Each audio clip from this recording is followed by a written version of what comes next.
Somos dos empresas en Guipúzcoa que pertenecemos a una multinacional inglesa.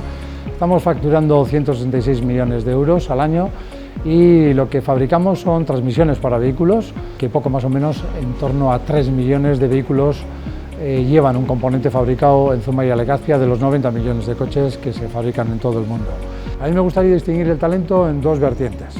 Uno, el talento interno, que tenemos y mucho, y otro, el talento externo, que quizás algún día pueda empezar a trabajar con nosotros. Consideramos que las personas que trabajan en nuestra organización tienen que tener primero información, transparencia, comunicación en cuanto a la dirección de las cosas que transmitimos, participación en los planes de gestión y otra serie de puntos que hacen que nos sintamos parte de un proyecto. Para nosotros la persona siempre está en la mitad de la gestión y en esa gestión podemos desarrollarnos a tope o dar el 100% de lo que podemos hacer. Y desde otro punto de vista está el talento externo. El talento externo entendido más como una especialización que va a dar respuesta a aquellas necesidades técnicas que en un momento dado nosotros no las tenemos por el motivo que sea, y en los próximos años vemos que puede haber unas posibilidades.